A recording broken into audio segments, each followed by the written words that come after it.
Paragraph writing करेंगे हम 5 marks के लिए, और अननोन पैराग्राफ 10 मार्क्स के लिए रहेगा। तो पहले आपको देखेंगे हम ये 5 मार्क्स के लिए। उपवाचकम से नॉन डिटेल से लास्ट पार्ट के 4 लेसन में से पहला लेसन हमसा एवरिदी हु इज स्वैन, इस लेसन से हम देखेंगे इंपॉर्टेंट। यहाँ पर एक पैराग्राफ दे रखा है, इसके कुछ क्वेश्चंस दे रखा है, देखेंगे। పూర్వం కపిలావస్తు నగరాన్ని शुद्धोधनुడు అనే రాజు పరిపాలించేవాడు। पूर्वम अने पुराने ज़माने में कपिलावस्तु शहर को शुद्धोधनुడు बोलने वाला एक राजा परिपालिंచేవాడు, रियासत करता था। అతని కొడుకు గౌతముడు, उसके बेटे का नाम था गौतमुడు। అతనికి సిద్ధార్థుడు అనే పేరు కూడా ఉన్నది, उनको एक और नाम था सिद्धार्थुడు। गौतमुడు చిన్నతనం నుండి పెద్దల మీద గౌరవం, और गौतमुड़ को बचपन से ही बड़ों पे रिस्पेक्ट, भूतदया मतलब रहम, वंटी जैसे सुगुणालु अच्छे गुण पेरिगाड़, गुणों के साथ इन्हों बड़े हुए हैं। देवदत्तुడు अतने चिन्ननाटी मित्रुడు, देवदत्तुడు उनके बचपन का फ्रेंड था। ठीक है, यहाँ पर आप देखिए गौतमुड़ की उन्ना मरो का पेरू, गौतमुड़ का एक और नाम क्या था आपको पता है? गौतमुड़ का एक और नाम था सिद्धार्थुడు, यहाँ पर है फर्स्ट एक और नाम। ठीक है, गौतमुడి తండ్రి और इनके फादर का नाम क्या था? ये शुद्धोधनुడు, ये फादर है शुद्धोधनुడు। शुद्धोधनुడు ये नगरानिकी राजु। शुद्धोधनुడు किस शहर का राजा था? यहाँ है कपिलावस्तु, ये कपिलावस्तु। भूतादया అంటే ఏమిటి? भूतादया అంటే, भूतादया का मतलब यहाँ पे का मतलब क्या है पूछ रहे हो। तो भूतादया मतलब दूसरों पे रहम करना, ఇతరులపై గౌరవం ఉండటం, ये भी आप लिख सकते हैं। देवदत्तुడు ఎవరి చిన్ననాటి మిత్రుడు? देवदत्तुడు किसके बचपन का दोस्त था?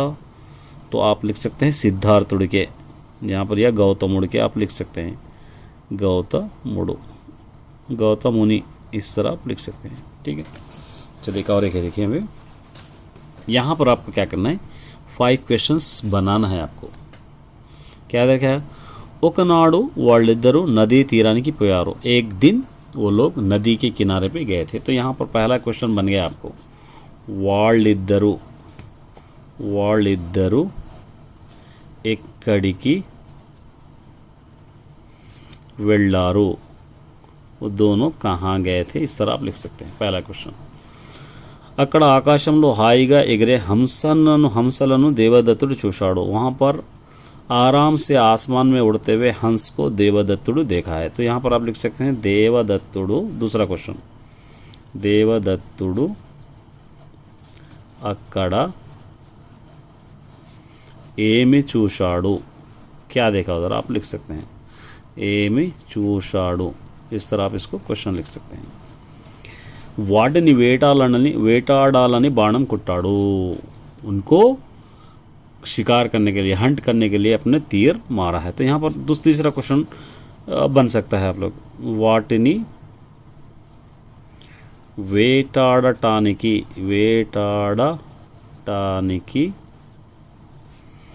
ఏమి కొట్టాడు, वो लोगों को शिकार करने के लिए क्या मारा है।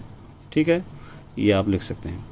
ఆ బాణం ఒక హంసకు తగిలి గిలగిలా కొట్టుకుంటూ గౌతముని ముందు పడ్డది, वो एक तीर हंस को लगकर गिरा फिरते हुए गौतमुड़ के सामने गिरी। तो यहाँ पर आप एक क्वेश्चन लिख सकते हैं, बाणम देनिकी ताकिंदी आप लिख सकते हैं, तीर किसको लगा, बाणम देनिकी ताकिंदी, इस तरह आप एक क्वेश्चन आप लिख सकते हैं। గౌతముడు జాలితో, గౌతముడు रहम के साथ కింద పడ్డ హంసను ఒడిలోకి తీసుకొని నెమ్మదిగా బాణం తీశాడు। गौतमुड़ क्या करा, धीरे से उस हंस को अपने गोद में लेकर धीरे से उस बाण को, तीर को निकाला। तो यहाँ पर आप लिख सकते हैं గౌతముడు నెమ్మదిగా ఏమి తీశాడు, धीरे से क्या निकाला उन्हें, తీశాడు, इस तरह आप एक क्वेश्चन लिख सकते हैं। उसके बाद दानी शरीराన్ని నిమురుతూ దాని ఊరట కలిగించాడు, उसके बॉडी को सहलाते हुए इसको एकदम सुकून दिलाया, ये आप लिख सकते हैं। चलिए नेक्स्ट यहाँ पर एक है, देखिए यहाँ पर नीचे कुछ क्वेश्चंस दिए गए हैं, चूज़ द करेक्ट आंसर, उसके अंदर से आपको चूज़ करके लिखना है। तो क्या दे रहा है दिखाए, అప్పుడు దేవదత్తుడు అక్కడికి వచ్చి वहाँ पर దేవదత్తుడు आकर నేను హంసను కొట్టాను, मैं इस हंस का शिकार किया हूँ కాబట్టి ఇది నాదే, इसलिए मेरा है कहा है। మిత్రమా దోస్త్, ఆకాశంలో హాయిగా ఎగిరే హంసను ఎందుకు హింసించావు? ऐ दोस्त, आसमान में आराम से उड़ रहे हंस को क्यों तू हिंसा करा, मतलब तकलीफ़ क्यों दिया?